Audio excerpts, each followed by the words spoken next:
দিদি, এরা তো দুজন। এদের মধ্যে তুষার কে? চিনবো কি করে?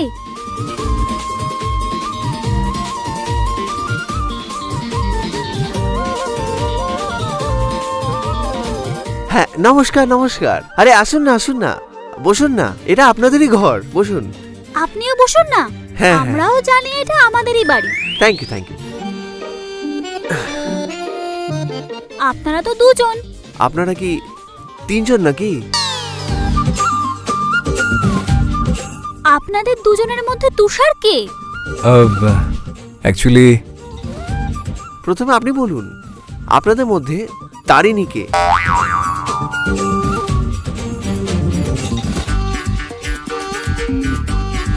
না না, যত যাই হোক আপনি গেস্ট, সো প্রথমে আপনি বলুন। দেখুন, সরকারি নিয়ম হিসেবে লেডিস ফার্স্ট। ফার্স্ট আপনি বলুন। আপনার এখানে তো ফার্স্ট লাস্ট হিসাব করতে করতে তো ওদিকে ট্রেন ছেড়ে দেবে।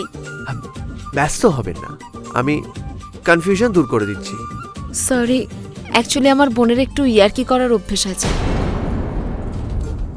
আমাদের মধ্যে আমি হচ্ছি আমি তারিণী। হ্যাঁ হ্যাঁ হ্যাঁ, আমি তুষার। আরও ও আমার ভাই তরুণ।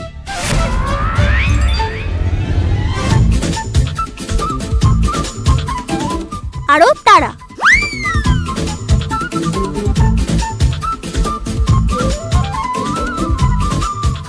অ্যাকচুয়ালি আমার ভাইও আপনার বোনেরই মতো, কথায় কথায় মজা করে।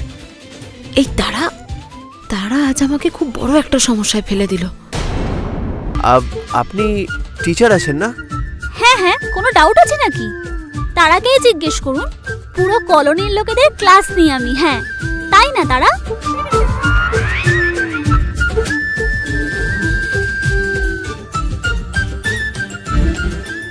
আপনি ব্যালকনির কথাটা নিচে কাউকে বলেননি, তার জন্য অনেক ধন্যবাদ। That's absolutely all right. By the way, তোমাকে আমি একটা কথা জিজ্ঞাসা করতে পারি? আপনি আজকে যেভাবে উপরে উঠছিলেন, ইটস রিয়েলি ভেরি ডেঞ্জারাস। যদি আমি ঠিক সময়ে সেখানে না পৌঁছতাম তাহলে তাহলে আর কি বা হতো? মেবি ডক্টর থাকতো। তাছাড়া একটা অচেনা ছেলেকে বিয়ে করাটা, এটা তো খুব ডেঞ্জারাস, তাই না?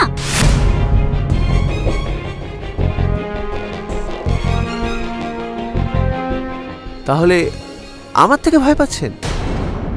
এই তারিণী কাউকে ভয় পায় না। হ্যাঁ, তাহলে ব্যালকনি থেকে লুকিয়ে লুকিয়ে আসার কথাটা আমি ঠাকুমাকে বলে দেবো কি?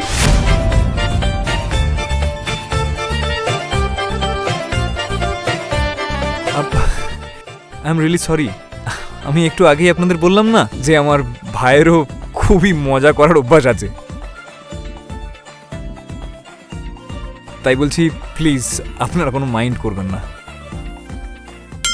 মাইন্ড কেন করবো না বলুন তো? উনার সাথে আমার বিয়ে হবে, মাইন্ড তো করতেই হবে, তাই না?